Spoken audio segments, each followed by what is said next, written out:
Hi there, this is Lee McQueen. I'm talking about public affairs and public policy and the doings of today and current events that are pretty relevant. I frequent Judicial Watch because they have information there. It's a conservative think tank, but even though I consider myself a progressive, I do not consider myself a liberal.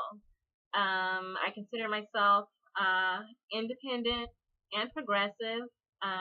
So I look to the left and I look to the right and I look in the middle to see where the information is, and then I gather that information and then I keep myself informed. If someone's got research available, I look at that and consider it. So I'll visit Judicial Watch, or I might visit Common Dreams, or I might visit Washington Post, or I might visit LA Times. Wherever the information is, I want to go there and find it.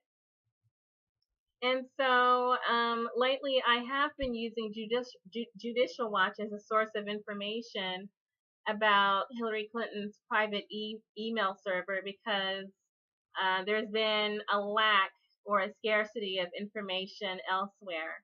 And Judicial Watch actually had to file court orders and file lawsuits to get this information, Freedom of Information Act request, and lots of going back and forth. So this is where the information is, and so this is where I come to find it. And I do have an update. In previous videos, I said that Barack Obama had been going out of his way to shield Hillary Clinton from damage that might be caused by her legal quagmire surrounding her performance at the State Department and also the Clinton Foundation. And Judicial Watch has been actively providing information to the public that the public needs to know, because this concerns the possibility of the fitness of maybe our presidential nominee. If she's headed to the White House, we have to make sure that she is actually fit to be there. Hillary Clinton has been lying about her record and her performance, and about the issues surrounding her private email server, the handling or mishandling of classified information, the damage that might have been caused, and exposure of confidential and classified information to outside sources of the State Department. And the reason why this is so important is there are civilians in the United States who have been imprisoned for doing the same thing that we believe was done at the State Department. And if these people were imprisoned and punished for irresponsible handling of classified information, then it is not right or even fair or even a good look for a president or even a presidential nominee or even a Secretary of State to walk around free and escape punishment or even reprimand or even any sorts of accountability for doing the same thing. If they go to jail, then they go to jail.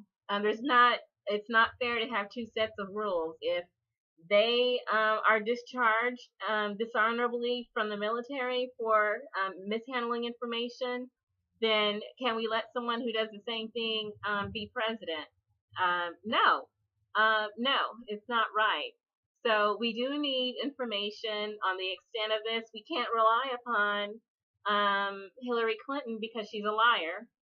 She's been lying over and over and over about every aspect of this, so we don't believe her anymore. We can't believe a word she says about her handling of classified information. I mean, we got Edward Snowden, Chelsea Manning, John Sterling, who've all faced punishments for their handling of confidential information. So, and we've got other people who are unnamed, but There are people who have had severe repercussions for their handling of classified information, let alone what's going on at the Clinton Foundation. So we do need to know. And if Judicial Watch is providing that information, then that's where we go to get it. Because there's nowhere else we can go. The mainstream media has refused to provide this information to the public. Instead, they're assisting both Barack Obama and Hillary Clinton to conceal possible criminal activity. And then there's also the subtle intimidation of the Federal Bureau of Information or Investigations regarding their, follow-up on this possible criminal activity, which is unacceptable. If everyone else is expected to adhere to requests for information from the FBI, then Hillary Clinton should too. There's no two sets of rules. You want to be president, be a role model, do the right thing, Hillary Clinton. So anyway, Judicial Watch said that Brian Pagliano, his deposition is upcoming. I didn't see the date that it is listed. I'm going to keep track of it as soon as it's posted. It says it's upcoming. I didn't see a concrete date of when Brian Pagliano, the person who set up the private email server for Hillary Clinton, the exact date of his deposition. There's a request for supporting documents, and then his deposition will be videotaped and available to the public for public viewing. So they were able to accomplish that at least. We don't know the date of the deposition. I did see something interesting though, and it looks like Huma Abedin, her deposition is going to be the 28th of June. What's so important about Huma Abedin is that she was Brian Pagliano's contact, meaning that there were conversations between Brian Pagliano and Huma Abedin about this email server. And so there's even quotes like, "We were attacked again, so I shut the server down for a few minutes," and then back and forth. And so Huma Abedin her deposition is possibly very relevant to the discussion. There's also the question of whether the details of his immunity deal will be made public, and that is, for right now, I don't believe that will happen. The deposition will be made public, but from what I see, the immunity deal itself will remain confidential. So if you want more information about this subject, you can visit Judicial Watch to find out more. But I'm going to go ahead and say again, you never know what you'll find on Judicial Watch. I also saw information on, I do believe that Judicial Watch on the private email server issue, they are on the right side of history. And they're doing a public service. They're bringing this information to light, and it's right that they do that. We, the public, have a right to know whether a potential presidential nominee, we don't know if she's the nominee until July 25th, when the superdelegates have to vote to support that. But we don't know for a fact right now whether Hillary Clinton is actually fit to be commander-in-chief, to command our military, to oversee and administrate our intelligence community based on her own background. She's been lying. She's been viewed as unfit by the intelligence community based on how she's been interacting with the American public, keeping secrets, lying, concealing, obstructing, everything that a regular citizen would be imprisoned for, Hillary Clinton has been doing. So we need to see some accountability. If you're going to be the commander-in-chief, if you're going to lead this country, then you need to be a role model. You need to model the behavior that you expect from the citizens. And if you can't do that, then don't even be a leader. Don't even try to take the White House. So that's my view on that. On other matters with Judicial Watch, there's an issue that I feel that they are on the wrong side of history, and that's the issue of fighting against returning voting rights to ex-felons who have completed their sentence. If someone is convicted of a felony, they go to prison or whatever, and they serve their sentence, and then they're released, and they're considered done with their punishment, and they're returned back to the public as citizens, Judicial Watch feels that they should not be able to vote still. And I completely disagree with that. I completely disagree, because if you paid your price, then you paid your price. Your citizenship, the full benefits of citizenship are returned to you, including the benefits of paying taxes and then receiving the benefit of those taxes. If you're paying taxes, you should be able to vote. If you served your sentence, you should be able to vote.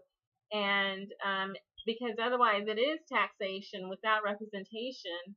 And didn't we fight a revolution about that? If everyone remembers their civics class, I think we fought a revolution about that. So if they paid their price to society, if they've made amends, if they've served their sentence, and they're back in society, if they're paying taxes, they should be able to vote. Because otherwise, why would they pay taxes and then not have the same say as everyone else of how those taxes are spent? That's nonsense. And I do want to say, and I want to mention that this is specifically for the state of Virginia. For the state of Virginia, and I believe that the reason why there's this fight against it is because it's partially an attack on Terry McAuliffe, who's the governor there. They're using this issue to attack Terry McAuliffe, and that's one, and then who's a friend of Hillary Clinton. And then there's the other issue that is a little bit more sinister. It's not so much politically motivated, but racially motivated. The majority of people imprisoned in our prison system are disproportionately African American, and it's a type of disenfranchisement. First, we hustle these people into prison, and then we deny them voting rights forever and ever. Amen. No. If they pay their price to society, they should be able to vote.